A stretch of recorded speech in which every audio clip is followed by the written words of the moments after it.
Hello, this is Silver Milk Readings. This is going to be a reading for the Aries Collective. So this can apply if you have Aries Sun, Moon, Rising, Venus, Mars, Mercury, or maybe you're just particularly drawn to this reading because there's maybe a chance that Aries in your chart is particularly highlighted right now. Maybe it's being impacted astrologically by an ongoing transit. So basically just take what resonates, as this is a general collective reading, and leave what doesn't. Immediately what was coming to mind was hot and sweet, because I randomly chose this candle. And the last time I burnt this candle, I accidentally, and this is quite uncharacteristic of me, I left it burning and went to bed. It was in a safe spot. However, it's not safe to leave a candle burning. And my loved one noticed it was still on and put it out for me and let me know. But it burned quite hot because it burned for quite a while.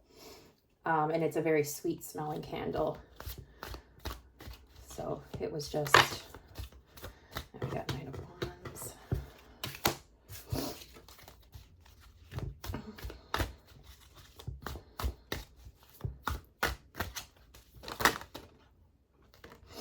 Okay.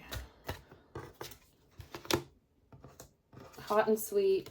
Something, looks like something came in fast. Something came in hot and fast. Maybe it was you, maybe it was something else. And then, hi pumpkin. And then there was some kind of, I can't quite tell if it was it's a juggling energy. Hi. Maybe that's confirmation from pumpkin. But either it's that there was a lot of juggling on their part or on your part, but there's something here about either trying to make room or 1 foot in, 1 foot out. I'm not really sure how this fits, but then now there's this out in the cold energy, like maybe like a ghosted situation. Almost like, again, so this can apply in many different situations. Like maybe you really thought you were going to get a job offer because a potential employer had really, like, maybe not necessarily officially given you the paperwork that you got the job, but sort of spoke in a way that made you believe you had the job, and then you did some shifting around in your life to make accommodations for this job, or you were waiting to hear back from them officially and they were kind of giving you the like runaround, or like kind of giving you wishy-washy answers. And now there's this, either you got like an official no, or they're just like they've disappeared. So you take that as it resonates in your life. That could be a romantic situation, that could be financial, employment, right? But I'll keep getting some clarifiers here on it. So what more is there to say about this story? For those watching, for the collective, please give us messages and information that supports the collective's growth and highest good regarding this story.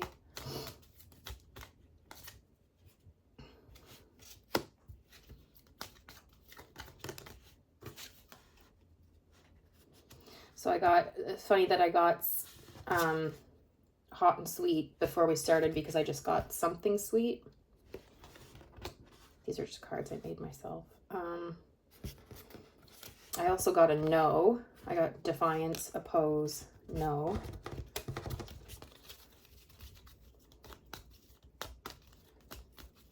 It's definitely reiterating there is a left in the cold. Being told no, being shut out. Perhaps via text, via email. It's like the yes wasn't official, but very implied. You're very like breadcrumbed or led on. And it seemed like it was really going to be good. Like this person or this institution was very sweet to you, for lack of a better word, and then it's like the official no came in the form of like maybe something like very, like again, like a very straightforward text.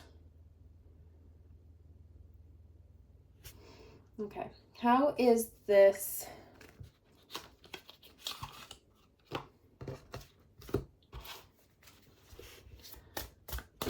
how is this affecting our collective? How is this affecting our collective right now? This situation, how is this affecting our collective?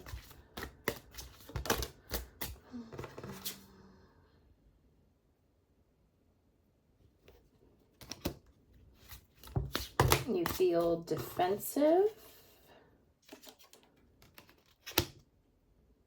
And like you want to let go. So there's something about almost this forced sense of detachment, almost like, well, like I didn't even want that anyway. Or like a resignation because I think you're kind of upset for getting your hopes up. Even though it's not your fault for getting your hopes up, because there is a very clear kind of, there was a, you know, if it's a romantic situation, there was kind of like a love bombing, or like a just heavy flirting, or like promises essentially that just weren't kept.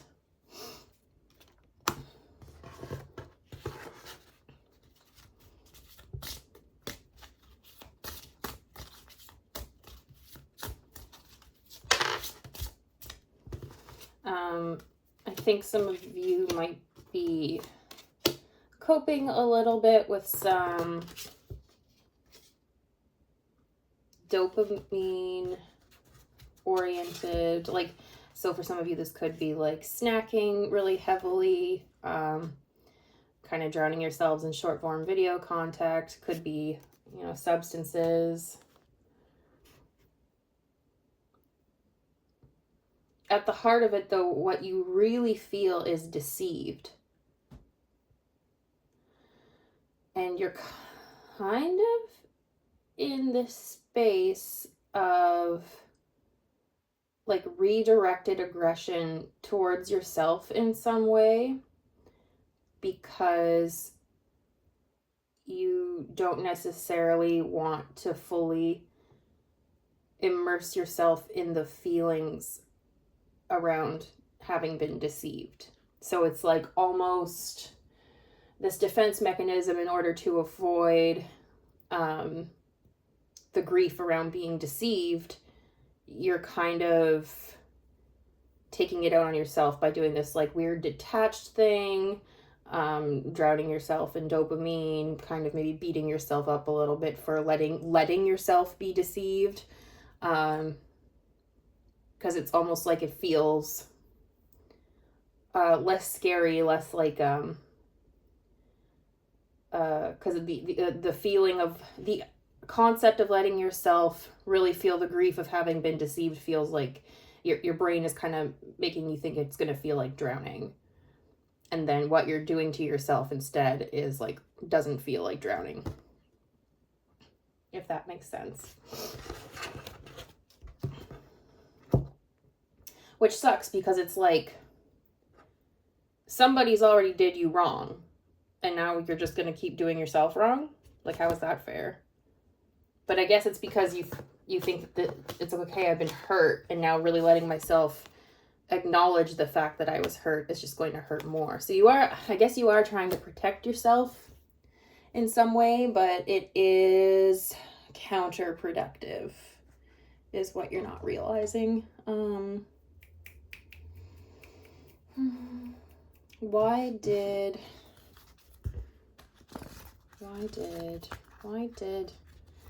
this other entity, this person, this institution, why did they do this? Why did they do this to our collective? What was their reasoning?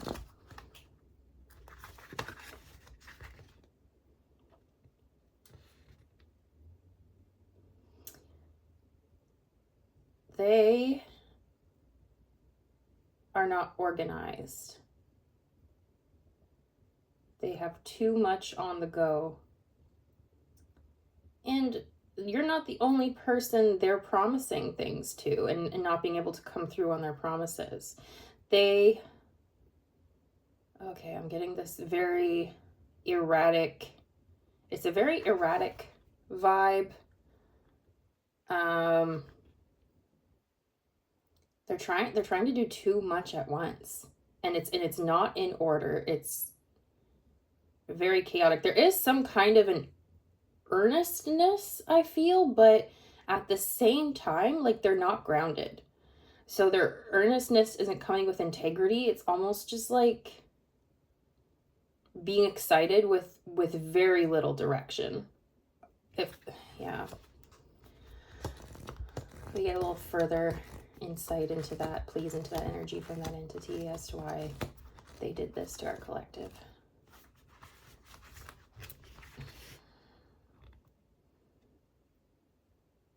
Yeah, they're definitely going back on a lot of the things that they promised other people or implied. And they're skating around things for a lot of people. Like, a lot of people are kind of coming at them like, hey, you said this, that, and everything, and they're skating around the truth.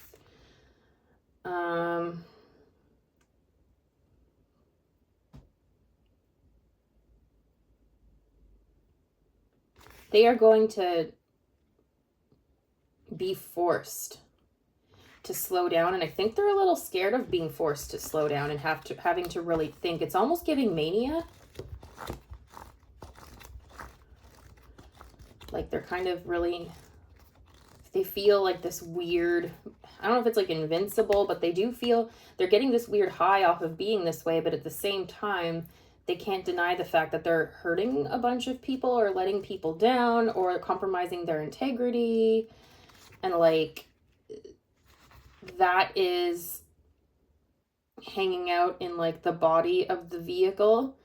And like, that's like all the passengers basically trying to tell this like really erratic driver like what's going on.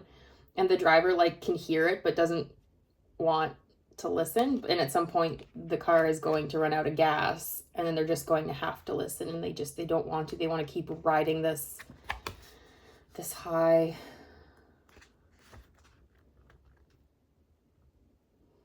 I mean, it depends on what you believe. You can, some people you might say that they have like some spiritual like attachments that they need to release or be cleansed of. Nothing, extremely dark or whatever, but I'd say maybe mostly they just have a lot of noise in their head, and a lot of things that like a lot of like memories and old like programs and patterns that they just haven't like worked through. It's so weird because they themselves are almost in this place of avoidance too, of avoiding themselves, but it's manifesting so differently now than what your version of avoiding is. But avoidance is clearly not doing them any favors and not doing the people around them any favors. So what do you think you being avoidant is going to manage? How do you think that's going to benefit you or the people around you, right?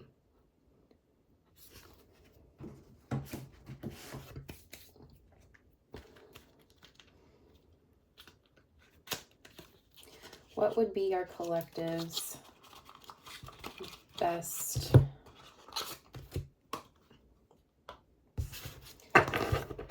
steps for moving forward from this, for alchemizing it, integrating it?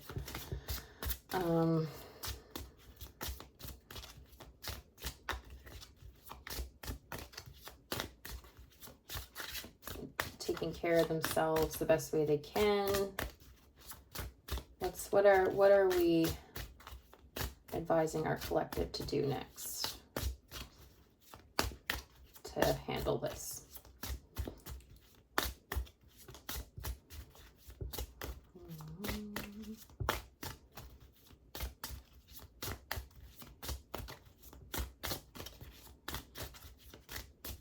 They don't really want to give me anything from here. Why not? Okay, this one.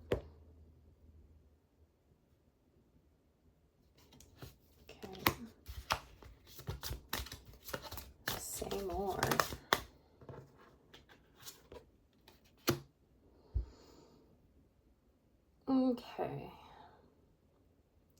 Well, we got Taurus and Virgo, so very earthly energy.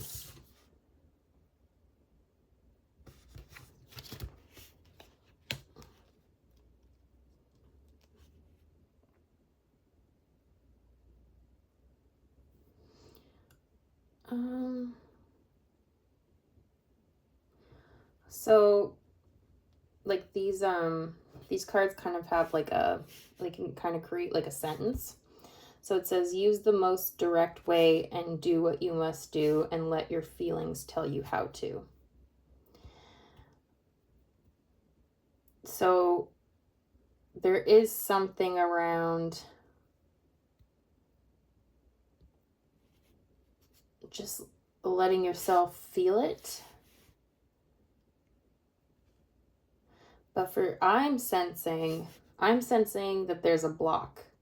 It's not quite that simple, but there's a message here about that. And I'm just trying to see what it is. Something about being around your home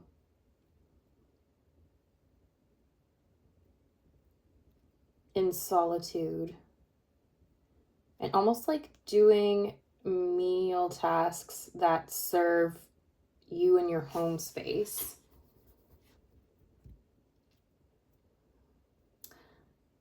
And then when your mind, I think it's because it's that movement that's supposed to kind of help get the energy kind of moving through your body and your mind. And then it's like when the thoughts come up, you have to let yourself actually feel them and try not to stop and be like, like immediately put a barrier down so that you can like just keep working.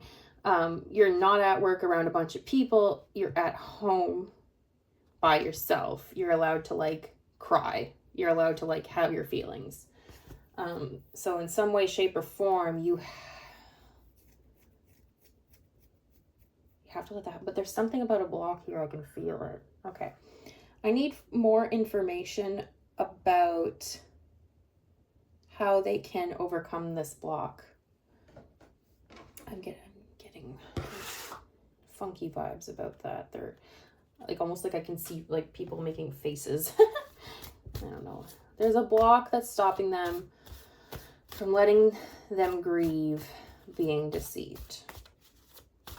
Our collective has a block that is stopping them from allowing themselves to feel the grief of being deceived.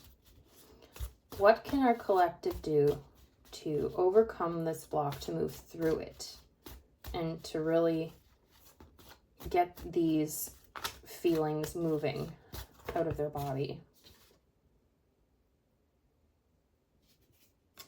Okay, there's something about less people pleasing. Stop violating your own boundaries. I don't know what card you want me to use there. That went a little too crazy.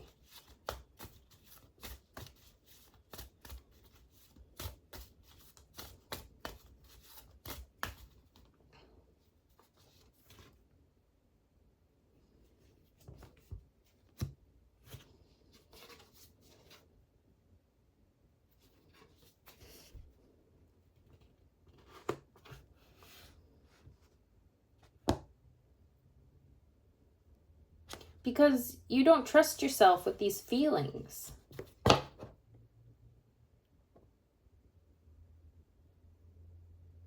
You don't trust yourself to be able to handle these feelings. Oh my gosh. I mean, I get you, friend, but at the same time, you are a vessel through which multiple feelings move in and out and around day in, day out, all day long. Okay? Do you really think one feeling, and I know grief is immense, it's one of the bigger ones, but do you really think grief is bigger than you? You've been handling feelings since the day you came into this world. and you don't trust yourself to handle a feeling. That's like saying,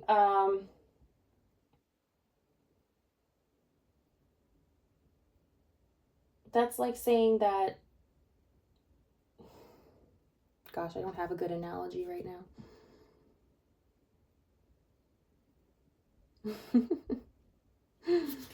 I guess that just is what it is the fact that you are a vessel through which feelings and other things, not just feelings, like you're a whole universe, and things move in and out and through and around you all the time since the day you were born. And you don't think you can handle some grief around being deceived. You are deceiving yourself in that regard, because you can. Sure, it's not going to be the most fun ride, but you'll certainly get off of it in one piece. Why don't they trust themselves? Why doesn't our collective trust themselves to handle this grief? Okay, now I'm getting a cacophony of answers. I think it's because you feel like you're too responsible. Now you just gotta click, so that must be a confirmation. You're too responsible to too many people, places, and things to be able to have the resources to feel this grief in its totality. Because perhaps this grief is also piggybacking on some old similar grief that you haven't fully processed. You need to carve out some time for yourself, some real solitude, and let yourself go through what you need to go through. One of the ways that I get my crying unstuck is I watch some sad shit. I watch some sad movies, listen to some sad songs, and I let myself cry about it. And then pretty soon I realize I'm grieving over something in my life that I hadn't had a chance to grieve through yet. So you need to get yourself in a safe little nest by your lonesome and put on a sad movie and get this stuff moving. In fact, I'm kind of hearing that all these reasons, like, I can't cry at work, I can't cry when I'm with my friends or attending to my friends, I can't cry when I'm with my kid. I'm hearing this all feels a little bit like excuses. And it's not that they're not valid reasons when they are active. Like, sure, you can't break down at work. I mean, you can, but ideally you don't, for good reason, right? However, you're not always at work. And it's not impossible for you to get alone time. But you're telling yourself that it is because it's an excuse for you to avoid grieving being deceived.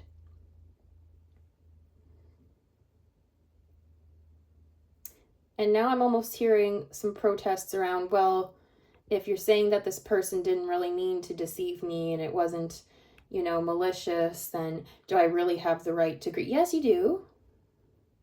Just because this person accidentally stepped on your foot doesn't mean that it still hurts, like that it doesn't hurt.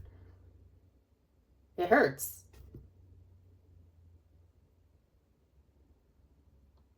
You're allowed to cry about it, Okay.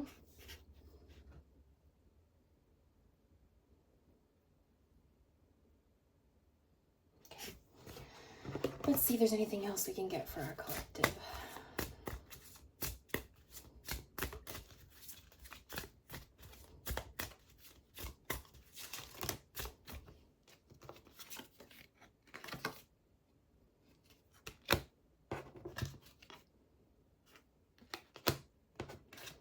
You will feel much better after you do this. You're going to feel like you got a bunch of muck off of you, and you're going to feel a lot calmer. Because in some way, it's almost like their agitated energy and their avoidance, it's like by them doing this to you, they imparted a little bit of it onto you. Now you're the one avoiding and agitated. But it's not really that they gave this to you. It's that they stirred it up within you. It was already kind of in there waiting to be confronted and healed, and you've been avoiding it. Like you've been not really avoiding it, but it's been dormant. It's not been on the forefront of your, you know, your psyche.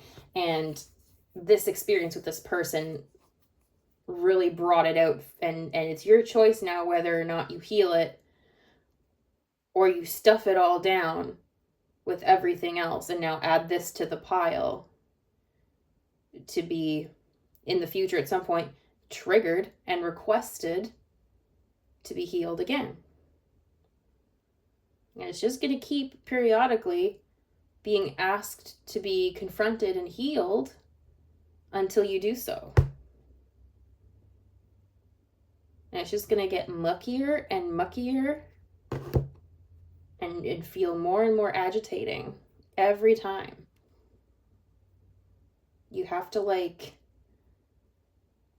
off gas this, you know, for like your own well-being. You're carrying all this extra gunk for like nothing. For what? For who? So you really think you're doing yourself a favor by avoiding the grief, but you're not. You're just not, my friend.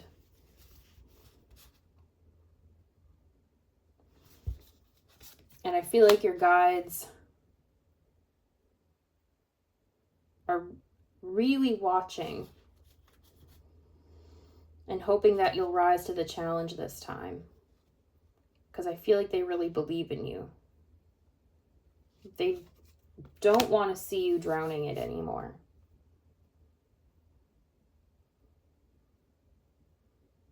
You think if you drown it, it won't drown you, but that's not what you're doing. You're just drowning yourself twice.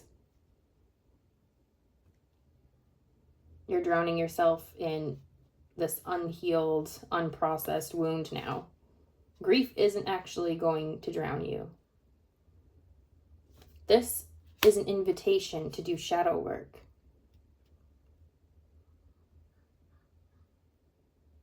And are you going to accept that invitation to move through it, weed out what isn't serving you, and come out on the other side lighter? Or are you going to be a little scaredy cat about it? Which will probably make you susceptible to being deceived again in the future. Not that we're never impervious to being deceived, however,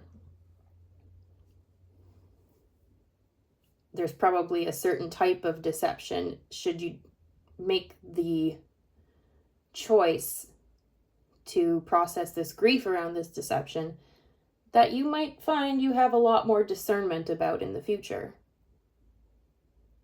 If you accept the invitation to feel these feelings and integrate this shadow work.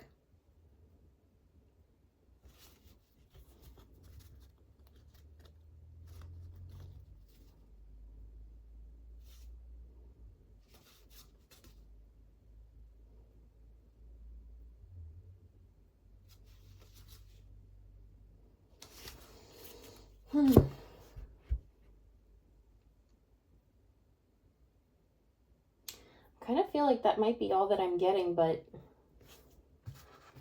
let's do a closing. Just a closing message for our collective, please. Just a closing message for our collective.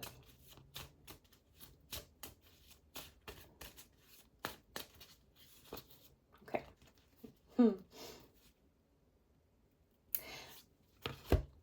The wave. Something that will come and pass. Rise and fall. Ride it and harness it. If that isn't the perfect closing message. Very concise, very clear, very straightforward.